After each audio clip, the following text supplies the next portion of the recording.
The Columbia Network takes pleasure in bringing you suspense.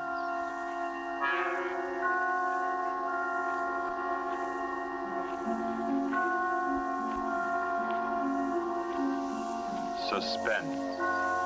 Stories from the world's great literature of pure excitement. A new series frankly dedicated to your horrification and entertainment. Week by week, from the pick of new material, from the pages of best-selling novels, from the theater of Broadway and London, and the sound stages of Hollywood, will parade the most remarkable figures ever known. CBS gives you suspense.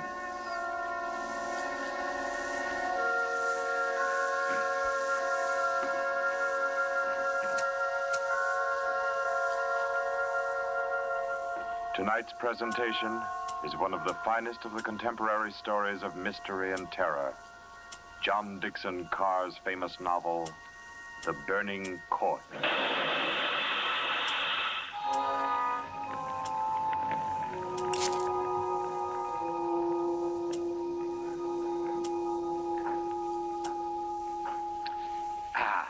A glass of sherry by the fireside of a beautiful suburban home. What could be more comforting? You're an admirable host, Mr. Depard, and it's really a shame our first meeting is under such a cloud. It's also a shame I have so little time to tell you which one of your guests here murdered your uncle last week.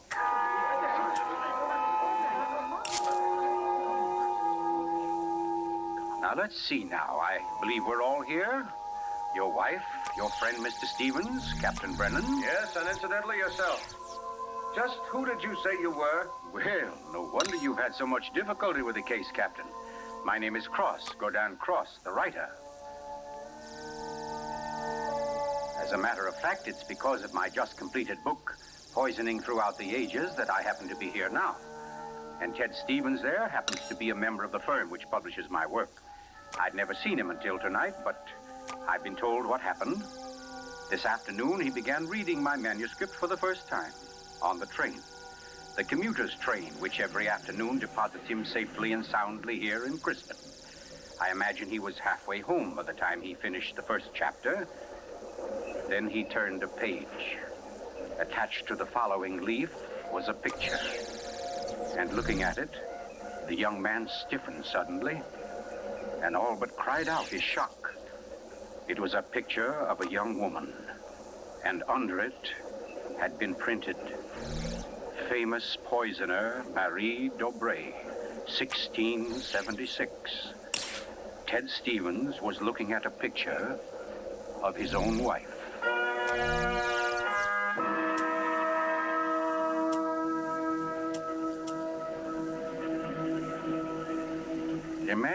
Imagine his 25-year-old wife in 17th century costume.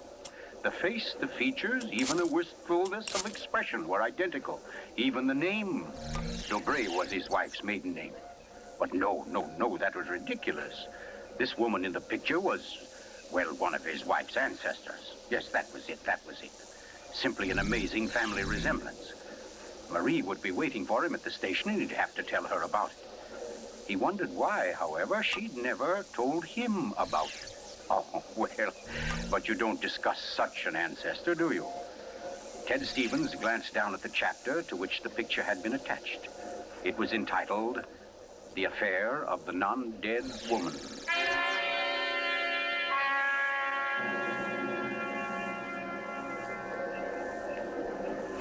Hello, Ted.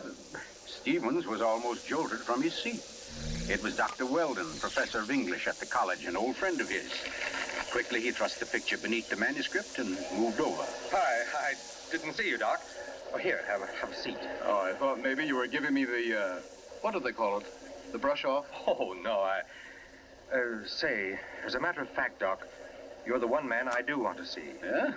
Very flattering. Remember those discussions we used to have about murders? Better than bridge anytime. Well, I got the idea that you'd made sort of a hobby on the old cases, the historical ones. Well, I've studied quite a number of them, yes. Ever hear of a woman named Marie Dobre. Marie Debray? Marie Debray. Oh, yes. That was her maiden name, of course. One of the finest specialists in arsenic poisoning you could ever hope to find. Oh, we're almost at our station, Ted. Let's get to the door. Yes, a real charmer Marie was. Must have disposed of 100 husbands, lovers, suitors, and just plain friends before she was caught. What happened to her, Doc? She was beheaded and burned. Crispin!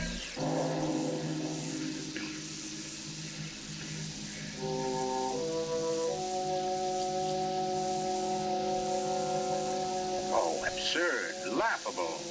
Ted Stevens kept saying this to himself, and yet what he knew was a foolish dread followed him straight through the small suburban station and clung to him as he reached the street. And there in the roadster was Marie, leaning toward him a little to hold the door open and smiling at him. Oh, Ted, what on earth are you staring at? That street light shining on your hair. I like that. Oh, you're tight. Come on, get in the car.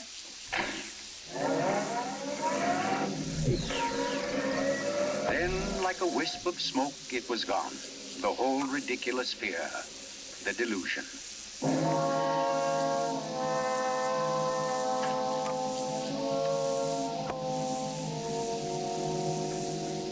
When at home, Marie brought the cocktails into the living room. The logs were burning brightly in the fireplace, throwing a soft, dancing glow upon a room that was darkening with dusk. To you, Marie. And to you, dear. As Stevens placed his glass down, he noticed the manuscript of my book. It was there on the table, right where he'd placed it when he first came in. Deliberately, he turned from it, and then turned back. The manuscript had been moved. Only an inch or so, but it had been moved. Keeping his back to his wife, he thumbed through that early chapter and discovered, just as he knew he would, that the photograph was gone. For a long moment, he thought of what to do. Then slowly, he turned around. This book by Cross I brought home. Yes? There was a story of poisoner in it. Rather funny. Her name happens to be the same as yours. Oh, your maiden name, that is. Oh, that is odd, isn't it? Darling, was she a relative of yours? Why, Ted, you're serious. In a way, yes. Oh, I don't mean it's really important. It's just that, well, when you run across a person who's a dead ringer for your own wife and who lived 300 years ago and was a top-flight poisoner, well, you like to hear about it, that's all. What on earth are you talking about? Darling, be honest with me. Didn't you look at this manuscript when I was out of the room? No, You didn't take out a picture of a poisoner named Marie Debray? I most certainly did not. Oh, Ted, what is this all about? What are you getting at? Oh, just this. Somebody took that picture out of that manuscript since I'd been home. Now, who's that? Well, I'll take a look. Wait, I don't feel like... Why, it's Mark Depard. Mark? Ted, wait a second. Yes? Ted, whatever it is he wants, promise you won't do it.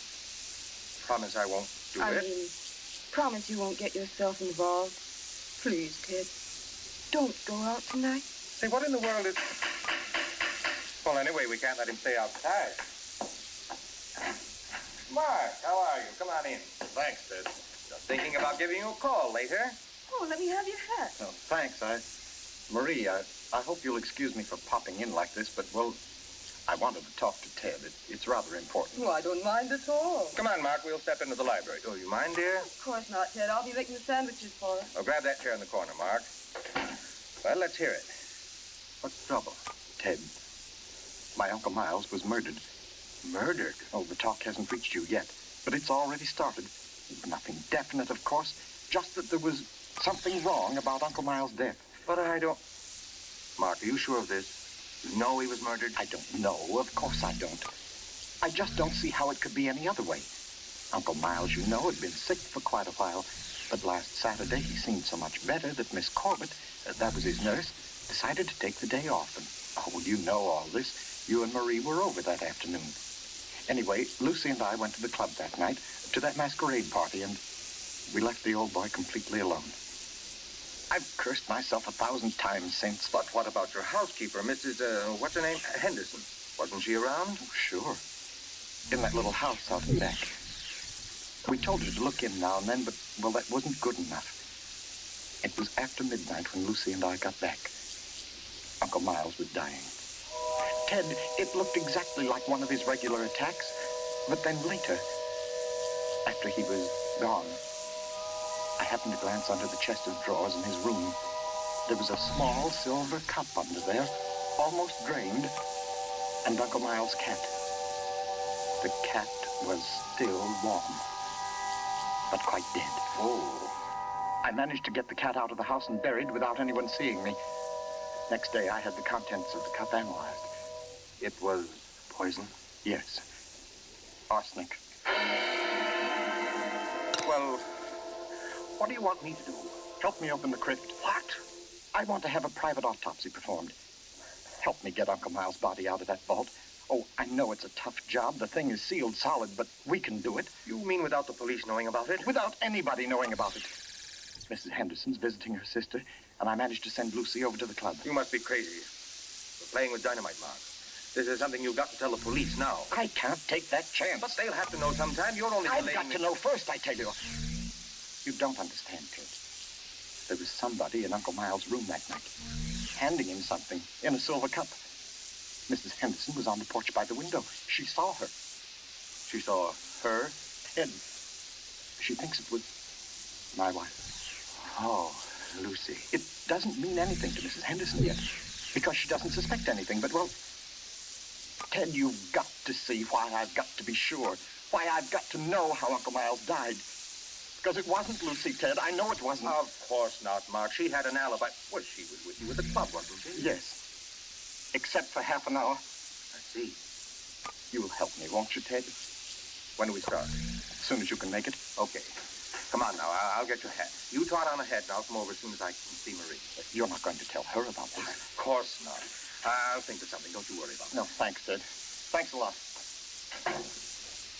Marie? Darling, Mark asked me to, I know, Ted. Here, you better take these sandwiches with you. You'll be hungry. But you knew I was going out? Yes, I knew. You listened to it? I couldn't help it, Ted. I had no idea what Mark's visit was about. The talk about his uncle's death. There's a lot of gossip about it in the village. That's why I tried to tell you. Why I didn't want you to get mixed up in it.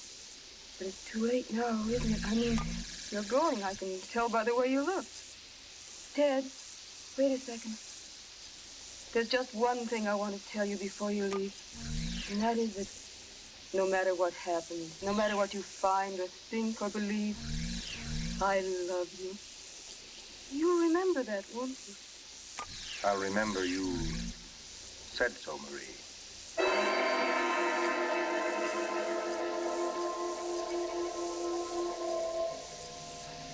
By the light of a dim kerosene lantern, Mark and Ted Stevens pounded their way through the thick shelf of rock that covered the Depar's ancestral tomb, pried open the great slab of stone which lay across the subterranean door, and then at last descended to the dank, ink-black chamber. They found the coffin. They dragged it from its crypt and placed it on the cold stone floor. They unclamped the lid and opened it. Mark, it's empty. What? That's impossible.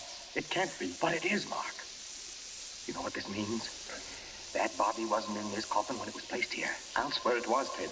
From the time that coffin was closed on Uncle Miles, somebody, the undertaker or Lucy or me, somebody was with it until it was buried. And the crypt was sealed right after. Then somebody beat us to it. Somebody's broken in here ahead of us. Broken in? Listen, Ted. Lucy and I have hardly left the house since the funeral. Do you think anybody could break in here, smash through that stone and cement without our seeing them or without our hearing them? Well, what? Well, you might as well come on out then. What? Who was that? Me, Mr. Depar, up here. My name's Captain Brennan. I'm from the office of the Commissioner of Police. From the... I'd like to talk to you if you don't mind, Mr. Depar. Here, follow my flashlight up. But I don't understand. How did you... How did you know about this? By listening, mainly. You mind if we go up to your house, Mr. Depart? Why, no. Not at all. Oh, thank you. Oh, Freddie. Look here, Captain. Freddie, this is Mr. Depart. Lieutenant Gray. Oh, Glad to know you, Mr. Depart. And Mr. Ted Stevens, is it? Well, how did you know my name? Very simple. I got the names of everybody who was here at the Departs the day the old man died. You and your wife were included. Oh, here we are. But I don't... Captain, who gave you those names? Why, your housekeeper, of course. Mrs. Henderson? You didn't think Mrs. Henderson saw the dead cat, did you, Mr. Depart? But she did. She also saw you bury it. And we've been interested in the case ever since. Well, nice place you have here, Mr. Depart. Now, let's see. According to Mrs. Henderson, your wife was wearing some kind of a masquerade costume that night. What kind of a thing was it? Well, it was... Oh, there, you can see it. It was copied from the dress in that old painting over there. Oh, yes. Funny, where's the woman's face? It's always been that way, long as I can remember. Somebody must have thrown acid on it or something. Can't blame them much. She was a poisoner. A poisoner? Yes. The story goes that one of my ancestors was responsible for her execution. Marie Dobré, her name was. Oh, yes. I've read about her. Learned all the poison tricks from one of her lovers, guy by the name of Godin St. Croix. Godin St. Oh, yes, Mr. Stevens. We cops read now and then. Did you say Godin St. Croix? That's French. We call it cross. Ha! Absolutely no limit to a cop's education, is there? But to get back to your wife, Mr. Depart, she was dressed like the famous Marie. Now, when Mrs. Henderson looked through that window... Just a minute, Captain. Mrs. Henderson can't prove she saw a thing, and you know it. What do you mean? I mean you haven't any right to insinuate that my wife was in that room. Well, who's insinuating? I'm trying to say that Mrs. Henderson, after thinking it over, realized that she was tricked by the costume. The woman she saw in the funny clothes, handing the cup of poison to your uncle, wasn't your wife at all. What? Because your wife is an unusually tall young woman. And the one Mrs. Henderson saw was fully half a head shorter. More on the order, let's say, of Mr. Stevens' wife. My wife? Captain, this is absolutely ridiculous. Well, I don't know. Why, what's the matter, Mr. Stevens? You're trembling like a leaf. Tell me now, just for fun, where was Mrs. Stevens that night? She was home. With me. The whole evening? Certainly. You retired early? Yes, we both did. You, I suppose, were sound asleep by midnight. Yes, I was. Then how do you know where your wife was? Well, Look here, Stevens. She had to have a costume that would match Mrs. Depart's. How did she manage that? Where did she get it? Well, she never had one. She never had a dress like that. And what about her motive? Why did she poison him? I don't know. For money, certainly. Then what was it? Hate? Did she hate Miles Depart? Yes, she did. No. Oh, I don't know. I don't know, I tell you. Brown? Yes, Benny. I phoned and got hold of Mrs. Depart and the nurse, all right. That Mrs. Stevens couldn't reach her. The phone won't answer. Okay, have her picked up. I'm going home. Stevens, come back here. I'm going to get my wife. Want me to stop in, Brenner? Let's go.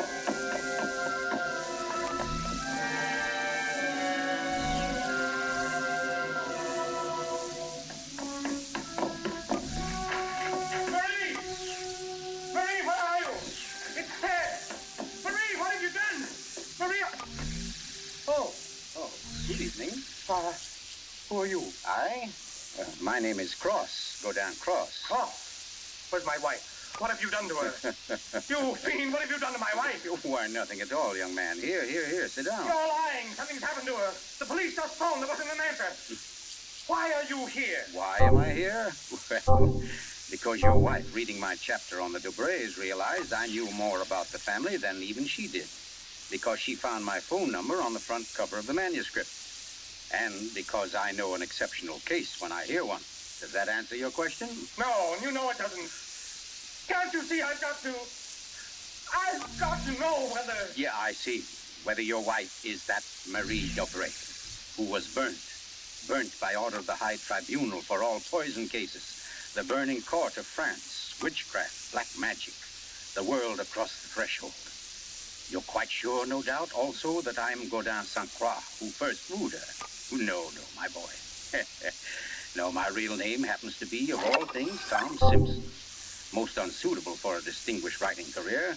And Marie Dobray is no more your wife's real name than mine is Gordon Cross. What?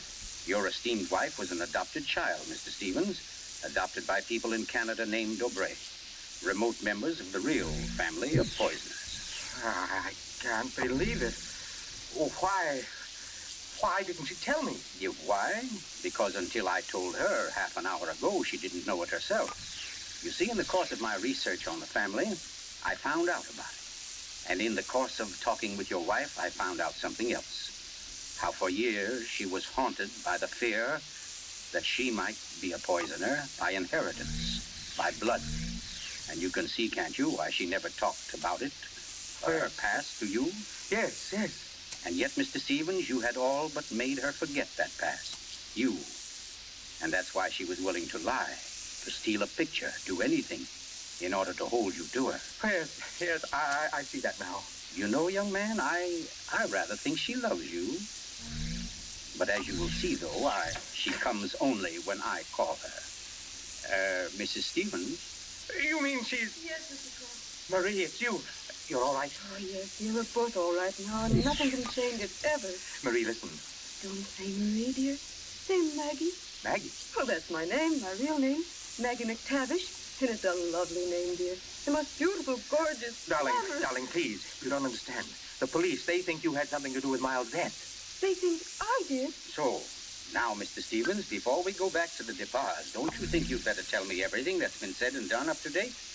Having just saved your wife's soul from the burning court, now I'll wrest her body from the electric chair.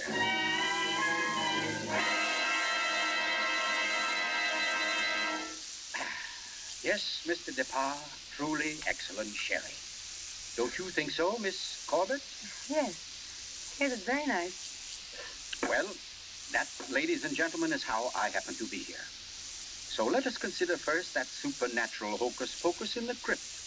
That body that walked out of the sealed tomb. That body that never was in the tomb. Never was in the tomb. No, Mr. Depart. The murderer knew that very soon Mrs. Henderson's story would bring about an investigation.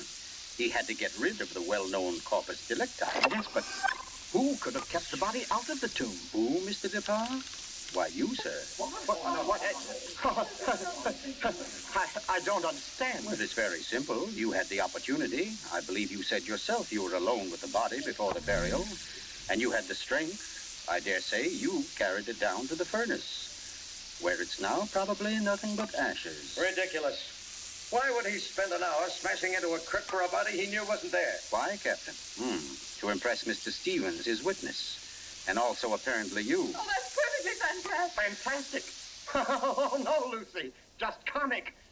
And I suppose, Mr. Cross, that I also put on a woman's masquerade costume, went into my uncle's room and handed him a nice cup of arsenic. No. That had to be done by a woman. Your accomplice, as matter of fact...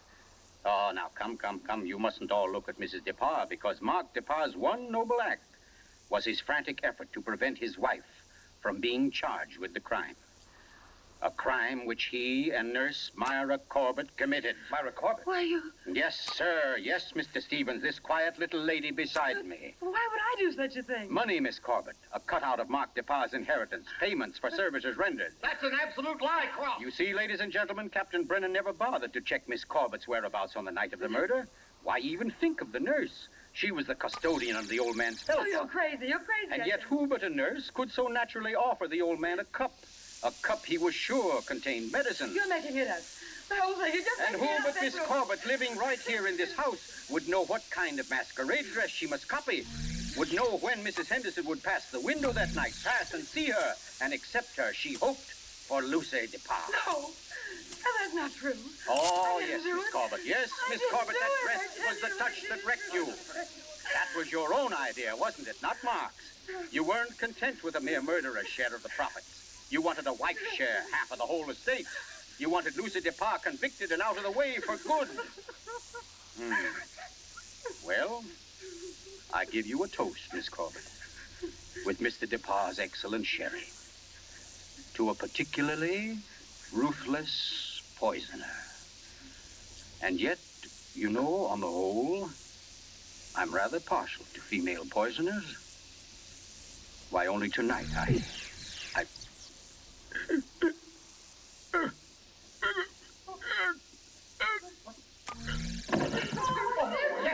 Here, let me get to him. Mr. Cook, what's the matter, Brenner? This man's dead. Dead? And from cyanide, if I know anything. Cyanide from that glass of sherry. Cyanide that a nurse could get quite easily. That glass was right beside you, Miss Corbett, and nobody else was near it. Too bad he didn't drink it as soon as you hoped. A second ago, we had nobody to use against you. But we have now, Miss Corbett. We have now. And I arrest you for the murder of Godin Cross.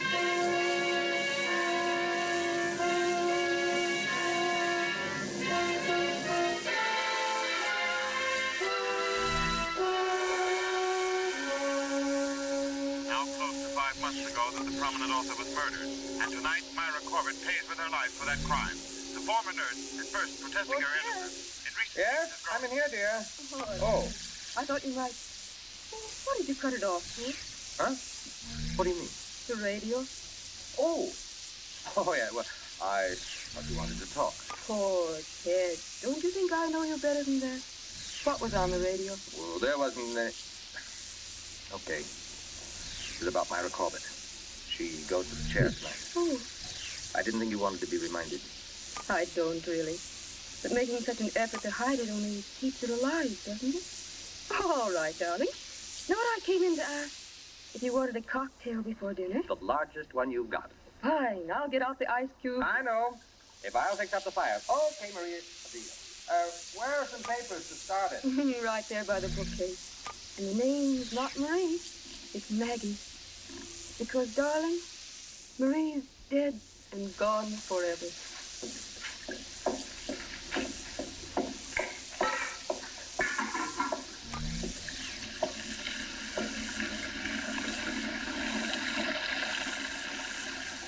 Oh, no, Marie. We're never dead. Neither of us. It was your hand that touched that glass. I know that now. And I could return the favor. But instead, I shall ask that you dispatch your husband. This one, like all the others. Now, just a little bit of poison in the drink, Marie.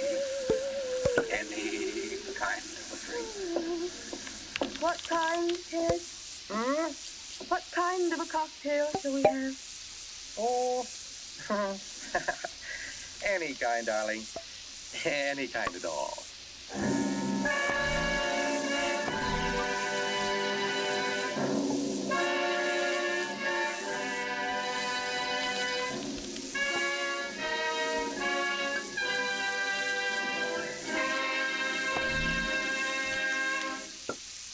You've just heard The Burning Court from John Dixon Carr's famous novel, the first in Columbia's new series of outstanding classics and chills by world-famous authors. Tonight's play, ladies and gentlemen, has one rather special significance we think you'd like to know about. As you perhaps have heard, every fine comedian is said to cherish a secret desire to do an abrupt about-face. He pines for the part of a blackguard. Well, tonight you witness the fulfillment of one such desire. The role of that literary and quite infamous diehard, Gordon Cross, was portrayed by none other than Hollywood's expert provoker of laughs, Charlie Ruggles, here in New York for the world premiere of his latest screen success, Friendly Enemies.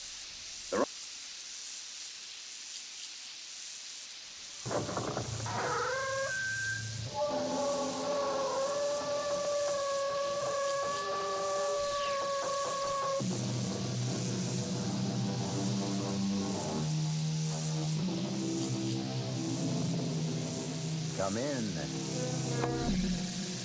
Welcome. I'm E.G. Marshall. Welcome to our world of mystery and the macabre. Sit back and lend us your fears. Have you ever seen a ghost? It is an experience of such horror as to turn your blood to ice. Oh, I know, there are those who scoff, but they have never met a ghost. Our mystery drama, The Ghost Driver, was written especially for the Mystery Theater by George Lothar and stars Augusta Dabney and Mason Adams. It is sponsored in part by Anheuser-Busch Incorporated, brewers of Budweiser, and by the Kellogg Company, makers of Kellogg's Special K cereal. I'll be back shortly with Act One.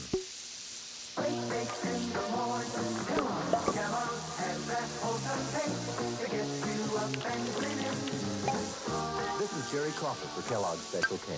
We've been having some fun in our television and radio commercials by using a ball and chain to symbolize the slight overweight problem common to so many of us. We point out that being a few pounds overweight is just a little more difficult for you. Climbing stairs, just walking around, even sitting down can feel, well, like you're wearing a ball and chain. In case you missed the message, it's this. If you really want to get rid of that extra weight, you really have to work at it by exercising and with sensible meals like the Special K breakfast. A 1-ounce bowl of Special K, America's favorite high-protein cereal, 4 ounces of skim milk, tomato juice, and coffee. Less than 240 calories. Nutritious and, by the way, delicious. So why not begin each day with a Special K breakfast and then keep up the good work? Special K can't help you lose weight all by itself, but it really is a good start.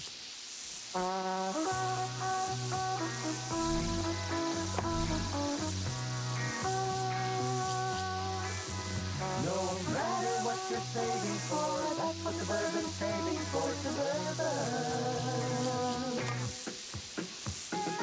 Suburban Savings offers you an easy way to borrow without touching a penny in your regular savings passbook account.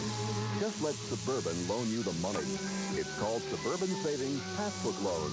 You can borrow up to 90% of the total amount you have on deposit at reasonable rates, and you can pay off your loan at your convenience.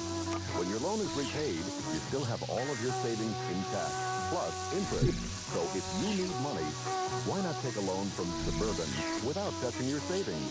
Suburban Savings Passbook Loan in New Jersey at Bayonne, Edgewater, Elmwood Park, Emerson, Hackettstown, Morris Plains, Nutley, Paramus, and Sparta.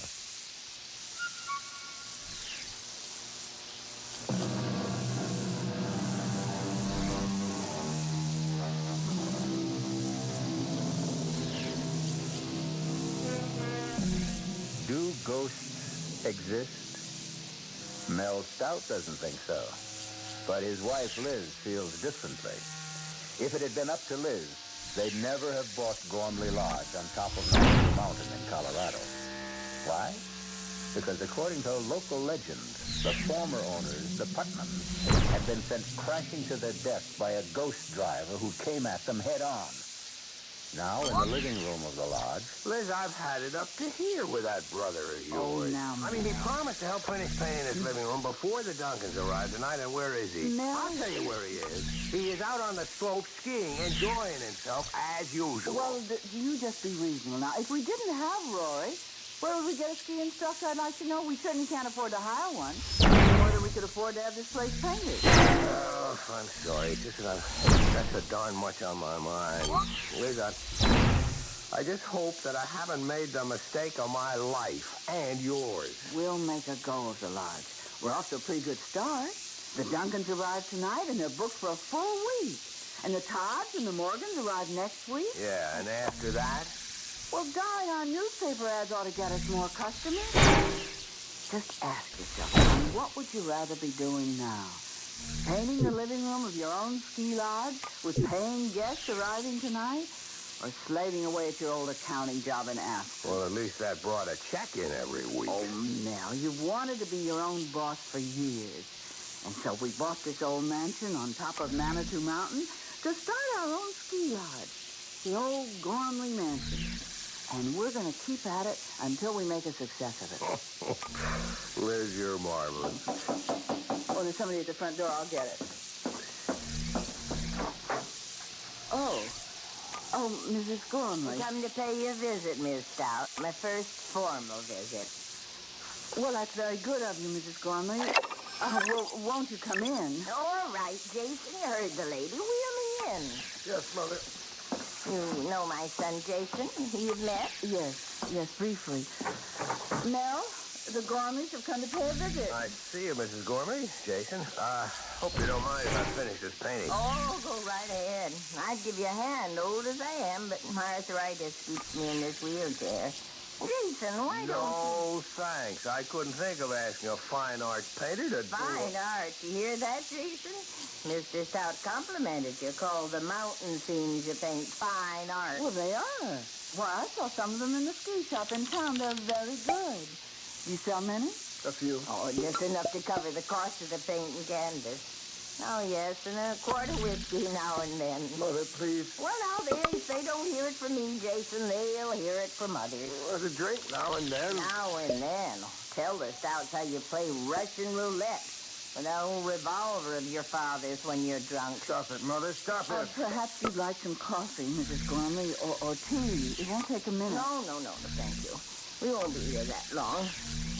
Now, I've come to do for you what I did for the Putnams. Them that bought my house out from under me 3 years ago. Out from under you? Mrs. Gormley, are you saying that we have done that? Forced you out of your house? Well, haven't you? Oh, it's not your fault. Jason's father left us destitute. Left me destitute, I should say. With a son too lazy to support his old mother. So I had to sell this beautiful place. Mother, the Stouts aren't interested in all this past history. Well, they'd better be. If they value their lives. Value our lives? Well, Mr. Halliday didn't tell you. Of course. Tell us what? About how the Putnams met their death. Why, yes. The real estate man told us about the accident. That was no accident. No more than my husband's death was an accident. He died in the same way? His car crashed off the bridge into the gorge? Right. 800 feet down into the gorge. To the rocks 800 feet below. But no accident. Suicide. The Putnams didn't commit suicide. Not them. My husband, Jason Sr. Raving drunk and suicidal, but theirs was no accident either, the Putnams. He drove them off that bridge. Who? My husband. Now, wait a minute, Mrs. Gormley. If your husband was dead... Hi, I'm back. Oh, sure. Naturally, Rory. Now, the painting job is nearly done. Oh, now, don't get uptight, Mel. I just didn't remember it till I was out on the slopes. Hi, Mrs. Gormley. Jason. Paying a little social call? Anything but social. Mrs. Gormley, are you saying that your husband, even though he was dead, somehow killed the Putnams? Liz, come on now. All right, I'll tell you. After my husband's death, when I realized I'd been left penniless, that I'd have to sell this place, I fell into a state of depression. When the Putnams bought Gormley Lodge, well, they were going to use it as a winter home, not turn it into a ski resort like you.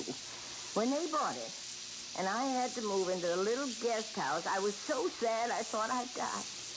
For days and days I sat and wept, and then one night, my husband come to me. Your husband? You dreamed? It was no dream. Oh, it was my husband. His ghost. Oh, for the love. He stood at the foot of my bed. And he begged my forgiveness for leaving me a pauper and breaking my heart. And he said, Jessica, I promise you'll live in Gormley House again. And then he vanished. The very next night, the Putnams crashed through the bridge over Gormley Gorge. Well, accidents do happen. It was no accident. Now, the real estate man didn't tell you the whole story. Mrs. Putnam lived long enough to tell just what had happened. Well, you can ask the sheriff. The Putnams didn't go off the bridge by accident. They were driven off it. Forced to swerve off it by an oncoming car. A car driven by a skeleton. Good heavens. That's what I wanted to tell you. And now you know. Good day. Well, what kind of a put-on is this? She's trying to scare us out of here. I'm trying to save your lives. You're trying to get back into this house. That's what you're doing. Just the way you moved back after the Putnams got killed and lived here a full 3 years until now. Rory, have some respect. Respect? No way. She may be old, but she's as shrewd as they come. She frightens you off, then moves back in again and stays until some other sucker comes along. I warn you. Just let us know when your husband's ghost shows up again. It's dead. What? Last night. Oh, man, this is the neatest rip-off. Shut up, Rory. Your husband's ghost? Last night? Yes. And he used the same words. Jessica, I promise you'll live in Gormley Lodge again. Oh, I beg you, listen to me. The Putnams wouldn't and went to their death. Oh, Mrs. Gormley, you're really out of sight. You know... You so smart. You're so sure of yourself. You think he isn't watching and listening, my husband? Do you think he doesn't know how you insulted me? And you think he'll not repay you? Oh, yes. If people are to die this time, too, you will be the first. Now, be warned. Jason, pull me back. Be warned.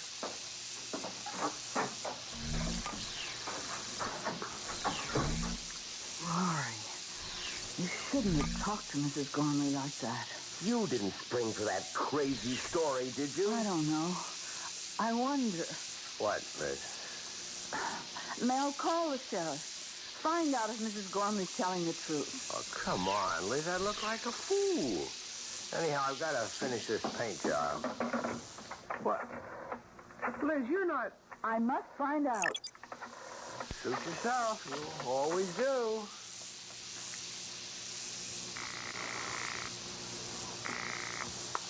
Sheriff Harper speaking.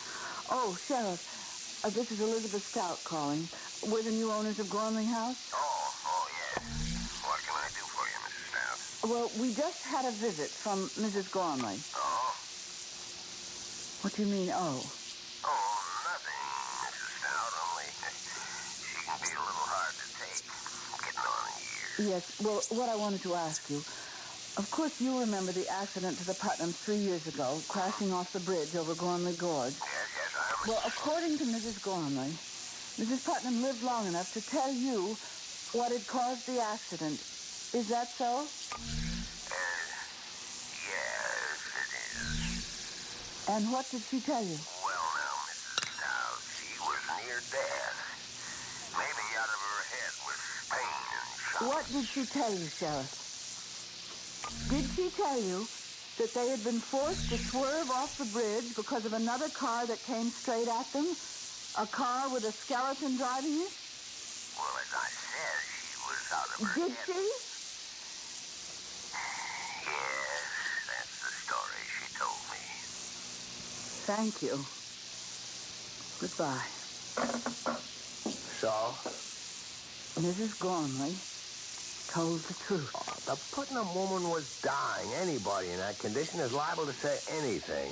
I suppose. Now, look, just get off it, Liz. We put our life savings, every cent we've got in this place, and I'm not leaving, ghost or no ghost. Well, speaking of leaving, I'd better get on down into Manitou and pick up the Duncans at the airport.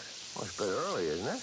Or have you got some cute chick in town that you'd like to spend an hour or so with? Mel, you put me away. Don't give me any ideas, Rory.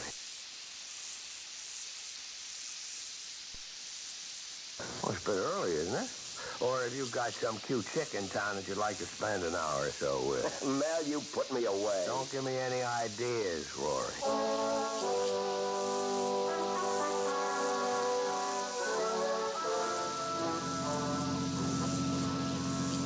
This is some road, Rory. You drive it often? In the dark, I mean? A few times, Mr. Duncan. Well, it's frightfully steep and curvy. Now, don't push the panic button, Mrs. Duncan. I'll get you to the top of Manitou Mountain safe enough. You'll be enjoying a hot toddy in front of the fireplace at Gormley Lodge before you know it. Maybe you better slow down a little. Ah, it's okay. That was just a patch of loose shale. You much of a skier, Mr. Duncan? Oh, I do okay. My wife will need some lessons, though. I take it Gormley Lodge has a pro. Oh, the best. Me? Well, fine. Say, this road is steep and curvy. Must be pretty spectacular. Views, I mean, in the daytime. It's spectacular enough right now, what I can see in the headlights. We've got some views, all right. Here's one. It's real cool. From the bridge over Gormley Gorge. Deep?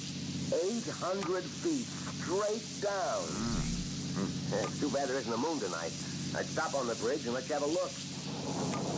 What's that sound? We're crossing the bridge now. A wooden bridge over Gormley Gorge. About 500 feet across. Hey, what's the... Lights of a car. Coming fast. That damn fool is coming straight at us. Get over! A skeleton driving that car. Hey, we're going off the bridge!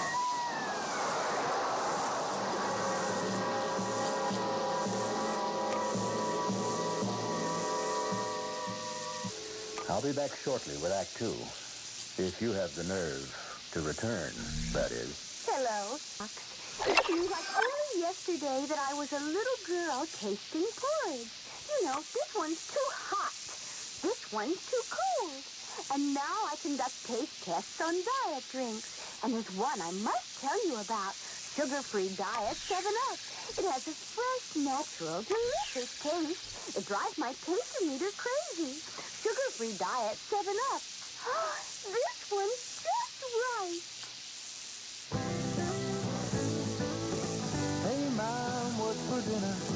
Hey, Mom, what you got? How about a no-cook dinner for a change? Serve a delicious spread of sliced meat, cheeses, salads, and crisp rolls from ShopRite's appetizer counter. You'll love the freshness, the fine quality, and the pleasing variety. This week's best buys is ShopRite freshly sliced chicken roll, half pound, 69 cents. Imported Switzerland Swiss cheese, half pound, 89 cents. ShopRite liverwurst, 99 cents a pound. Fresh macaroni salad, 39 cents a pound. So relax. Pick up a ready-to-eat dinner at the ShopRite appetizer counter. She loves the family. She wants the best. She does all that she can do. She lets ShopRite do the rest. Hey, Ma, what's for dinner? ShopRite has the answer. Hello, Amco. My automatic transmission just stopped automatic, and I was wondering, do you service Chevrolet? Do we service those sensational Chevrolets? Ma'am, AMCO has serviced over 3 million automatic transmissions of all kinds.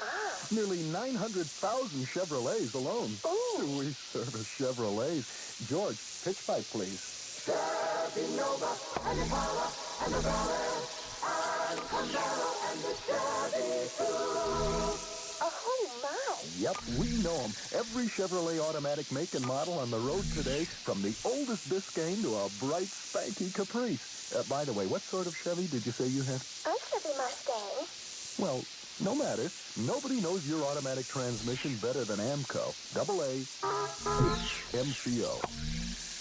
There are over 500 AMCO centers coast to coast. Consult your yellow pages for the AMCO center nearest you. AA MCO. AMCO. This is WOR New York and RKO General Station.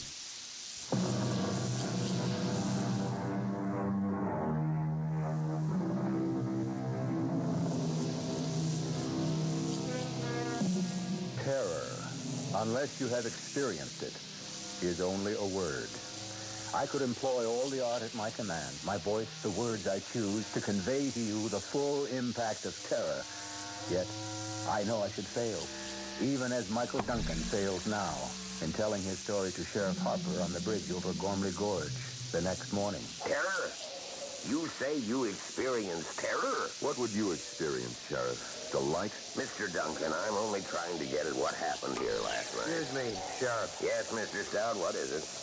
Will it be much longer before they get the bodies up? Hard to say. Why? I'd like to get back to the lodge. My wife is alone, and you can imagine her condition after hearing of her brother's death. Say nothing of how it happened. Sure, you go ahead. I'll let you know when you're needed to identify the bodies. I'm sorry about your brother-in-law, Mr. Stout, and the publicity. Publicity? And this is the second time the ghost driver has struck. Ghost driver? And the news has got out. I hear they're sending reporters over from Aspen. That's great. That's just what I need. That'll end my ski resort business for good. Not that it ever got started. Wait a few minutes and I'll ride back up with you. Nothing I can do either till they recover Jill's body. Oh, yes, there is, Mr. Duncan. You can give me a full account. Now, look, Sheriff, I've told you all I know. We were driving across this bridge when we saw this other car coming straight at us. Stout's brother-in-law was driving. He swerved to avoid the oncoming car and went through the guardrail. In the split second between swerving and going through the rail, I leapt clear and saved myself. I wish I could say the same for that boy and Jill, my wife. About the skeleton at the wheel of the other car. Why do you keep harping on that? Because it's something to harp on. If you saw a skeleton driving that car... I didn't. You said... I know what I said, but I've got to be wrong. I couldn't have seen what I thought I did. Why not? Because I don't believe in skeletons driving cars. I don't believe in ghosts. Now, take it easy, Mr. Duncan. All I'm after is a complete report. The facts. All you're after is the publicity you're going to get out of this. Put you on the map, won't it, Sheriff? Why, you might even get a job in one of the big Colorado ski resorts like Aspen or Vail. That'll be enough, Mr. Duncan. You can go. I'll phone the lodge when I need you.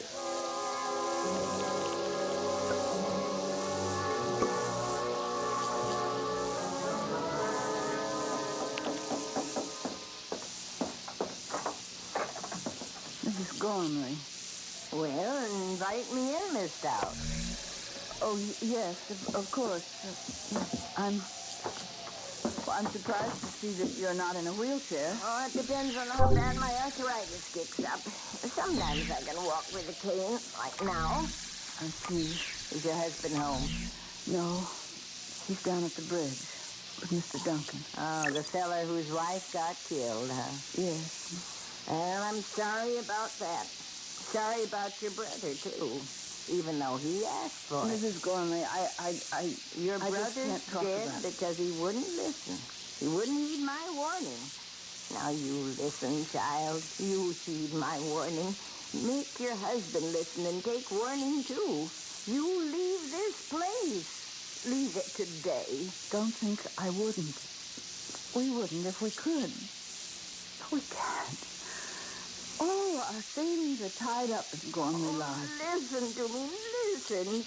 Now, my dead husband came to me again last night. And he promised me again I'd return to this house.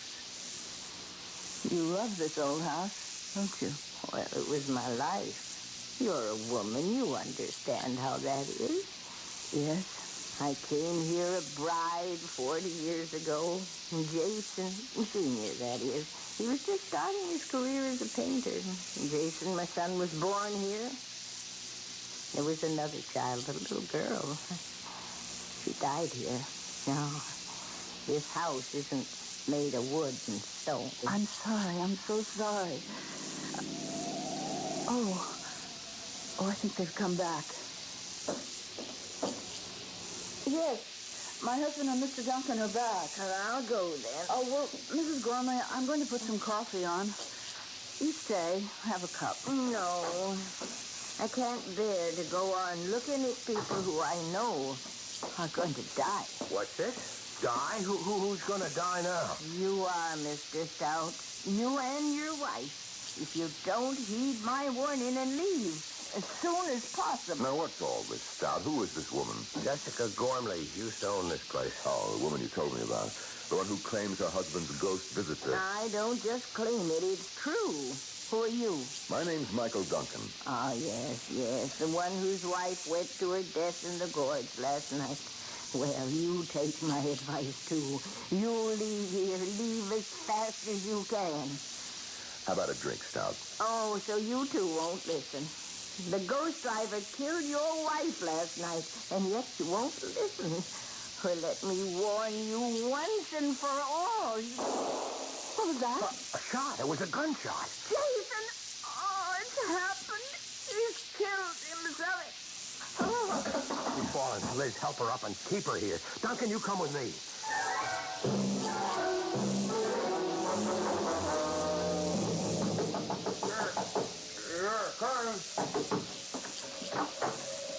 Yeah, Mr. Stout. What do you want? Oh, you're okay, Jason. We heard a gunshot. What of it? Well, we've heard of you and your little games like Russian roulette, and we thought that That I'd shot myself? No such luck. Come in if you want to. Oh, the gunshot we heard. I fired it. Deliberately. You fired that shot deliberately? You ask a lot of questions for someone I haven't even met. It's Mike Duncan. He and his wife are to be my first guests. It was his wife who got killed last night. Oh. I'm sorry. How did you escape? Flung myself from the car just before it went through the guardrail. Well, you'd better keep an eye out for the old man's ghost. He'll be after you. Mr. Gormley, I don't believe in ghosts. Now, why did you fire that revolver? What business is it? All right. I'll tell you. You'll think it's nutty. I'm sure. I've been playing Russian roulette with this gun for years. ever since my father died. And I always win. Or lose, depending on how you look at it. And how do you look at it, Jason? I give it to you straight, Mr. Stout. I want to lose. For years now, I've picked up the gun like this. Oh, no, not every day. Maybe once a week. Once every other week. Whenever the mood comes on me. And I put it to my temple. Like this. Wait a minute. Don't worry. Gun's empty. I haven't put in a fresh bullet yet. You see, the reason I deliberately fired that bullet I had in this gun was to find out if the thing was a dud. It wasn't. Too bad. May I shake your hand, Mr. Duncan? You're the first man I've ever met who says what he thinks. You want to kill yourself? Go ahead. I like you. You do speak your mind. And now, gentlemen, if you'll excuse me, I've got to get back to this painting of mine. By the way, what do you think of it? Pretty lurid, isn't it? That's just the right word for it, Mr. Stout. See? There's the car swerving and crashing through the bridge. The oncoming ghost car with the skeleton at the wheel. All in flaming color. I knock out one an hour. I slap a frame on it and I sell it in Manitou for $20. So excuse me, will you? Business is going to pick up, thanks to last night. And I want to be ready to supply the demand.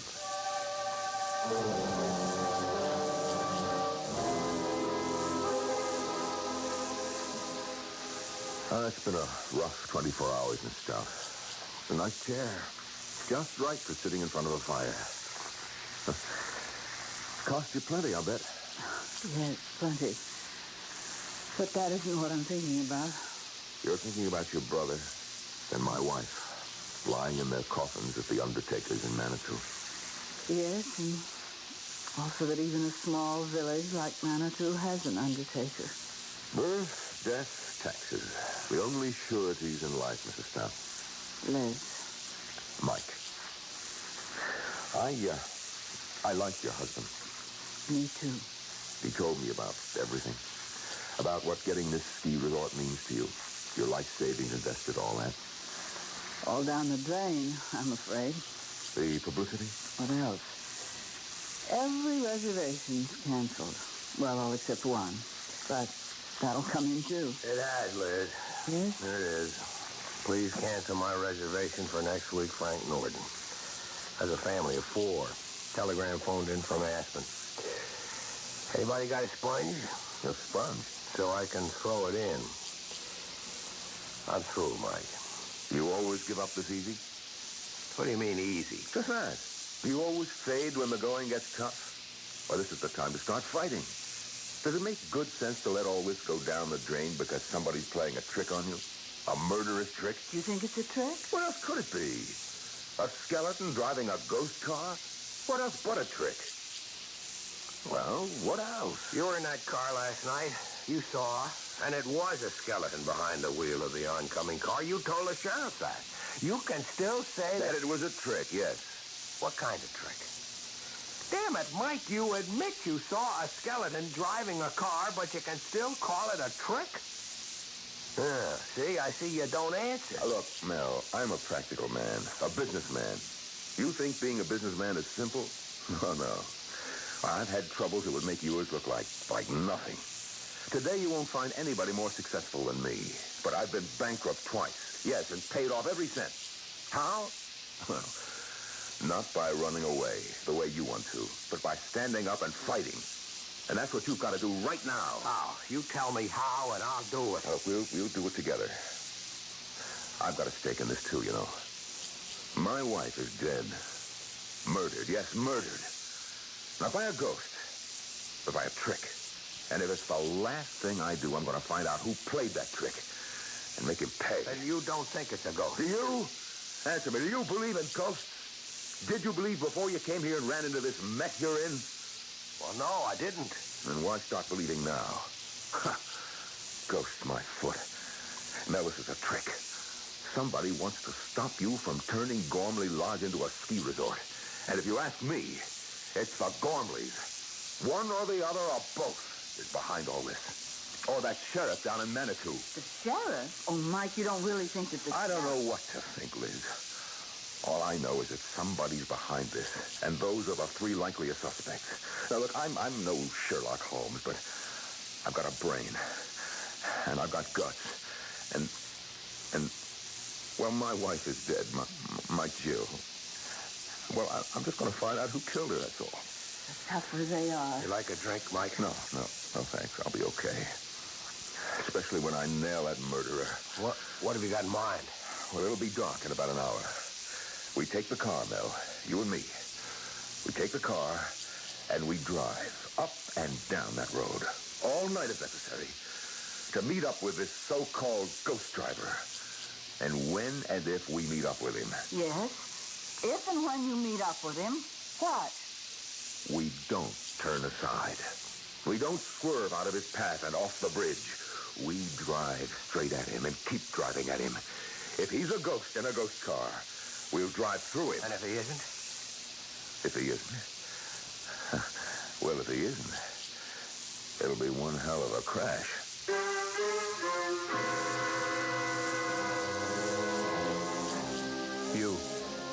You out there listening, what would you do? If you were Mel Stout, would you accept Mike Duncan's challenge? I'll be back shortly with Act 3. Ever see a beer drinker pour his beer real easy down the side of the glass? Maybe you do it yourself. If so, the Budweiser brewmaster thinks you're missing something, especially if you're a Budweiser drinker. You see, Bud is brewed, so it will kick up a healthy head of foam. Exclusive beechwood aging and natural carbonation make it a lively brew. Well, anyway, pouring Bud plunk down the middle of the glass helps bring out the best in that clean white Budweiser foam and real beer aroma. It also helps you get the full benefit of a taste, smoothness, and drinkability you'll find in no other beer at any price. Remember, brewing beer right does make a difference. Next time, pour that Budweiser right down the middle and see for yourself. Anheuser-Busch, St. Louis.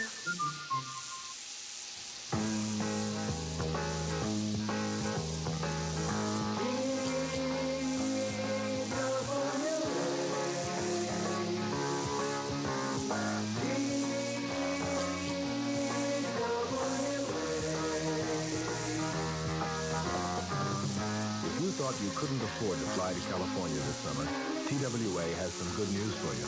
You can. Thanks to TWA's demand schedule service, you can fly to California for only $125. Just make your reservations 90 days before you want to go and put down a $20 deposit for each way. For all the details, call your travel agent. TWA's demand schedule service. Now you can afford to fly to California.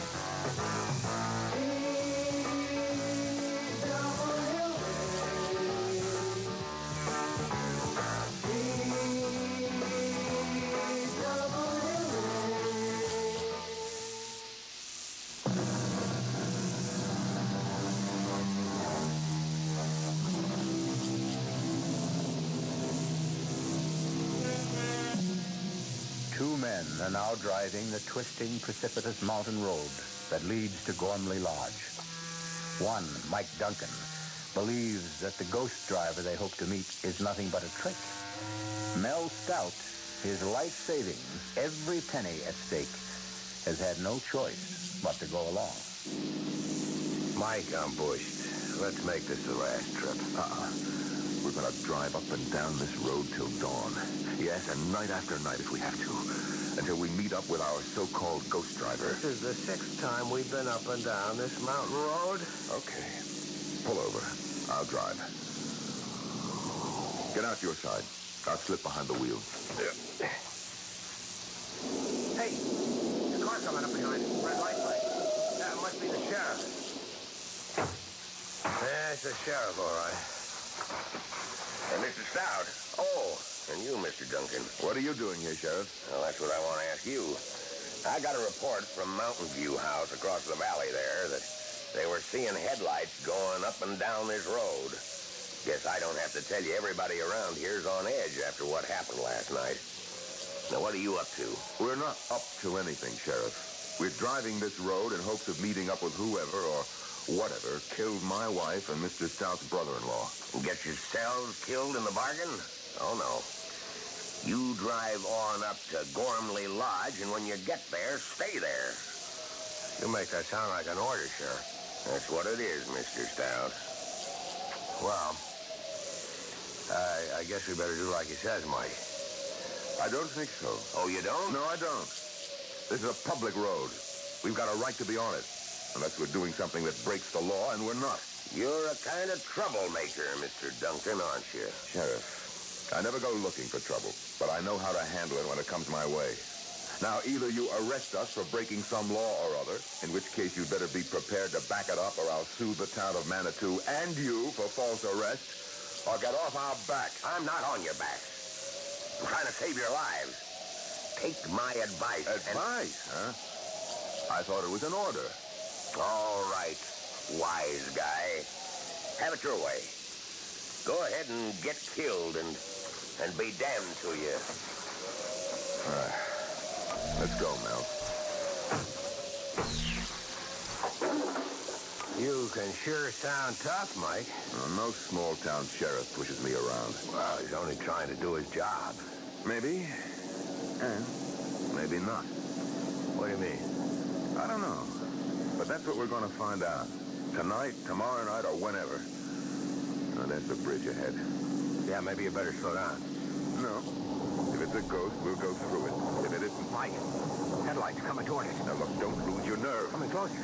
We're going to crash if you don't... Mike! Driving that car is Rory! Your brother-in-law, my God!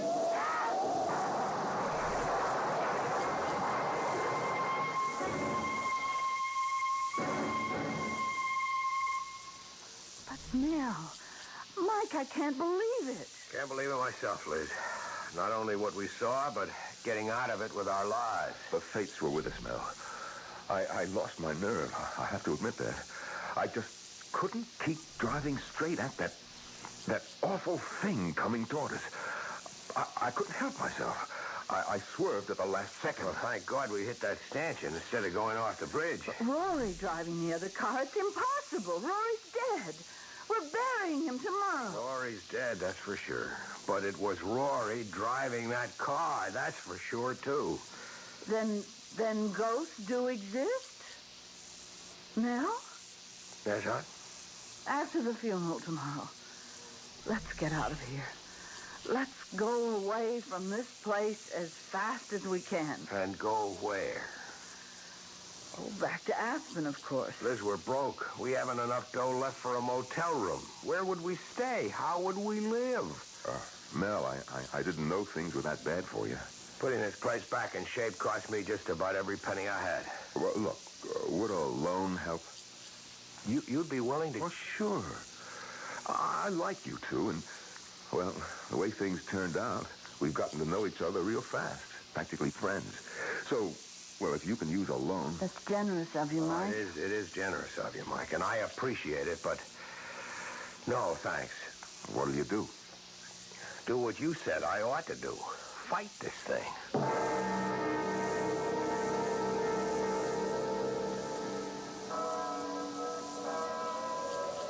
Liz, Mike, if you ever come east, be sure to look me up. We will, Mike. Yes, of course. You won't change your mind about the loan? Can't. Would only be putting off what's bound to happen. Unless... Unless what? Unless I can find the answer to what goes on here.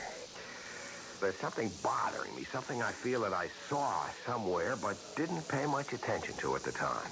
Well, what about it, this something? It's just something that's bothering me is all. Something that just could give me the answer to all of this. Well, good luck. You deserve it. Oh, there's the taxi that's going to take me to the airport. Goodbye, Liz. Goodbye, Mike. Bye-bye, Mike, Bye. and thanks. Well, we'd better get on back, Liz. Liz, you coming? Yes. Mel, you better know it now. No matter what you intend to do, I won't be staying.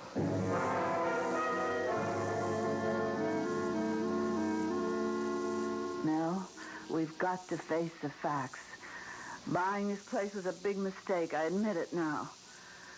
But there's no sense in crying over spilt milk. What's done is done.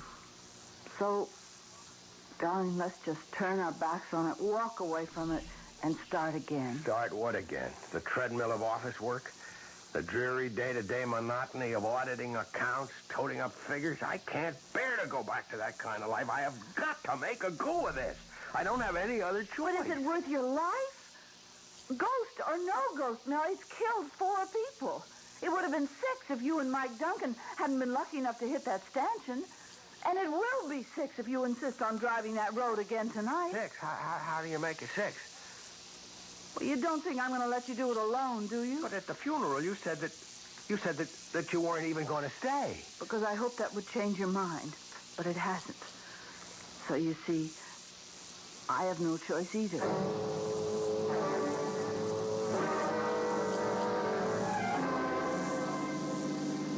It's just like last night with Mike. From the top of the mountain down to Manitou, then back up again and again, and no sign of him. But he did show, finally. And Mike lost his nerve, swerved aside at the last second. Let's hope I don't lose mine. Will it matter? What do you mean? Well, if you lose your nerve, we'll go off the bridge.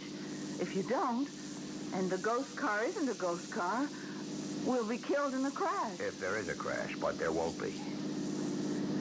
You seem awfully sure of that. I am.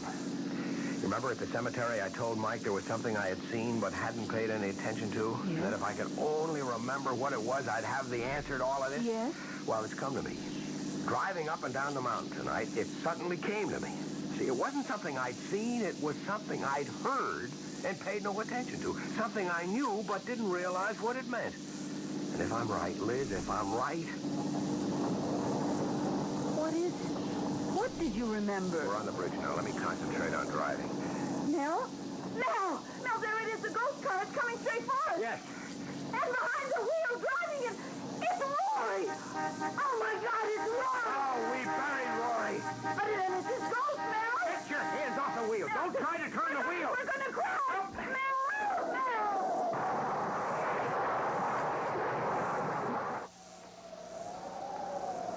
Nell? What? This time he swerved and he went off the bridge, just as I knew he would. How did you know? Later, Liz. Right now, we better get up to the lodge and phone the sheriff.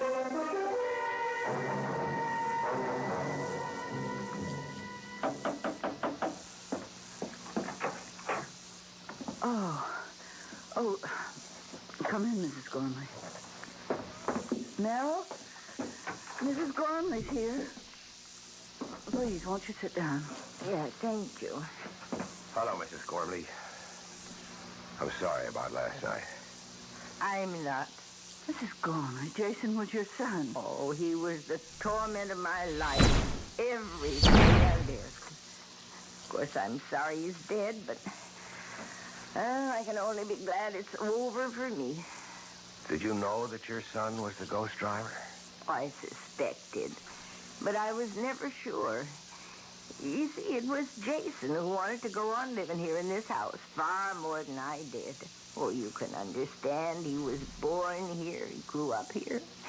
Started his painting career here in a fine, big studio upstairs.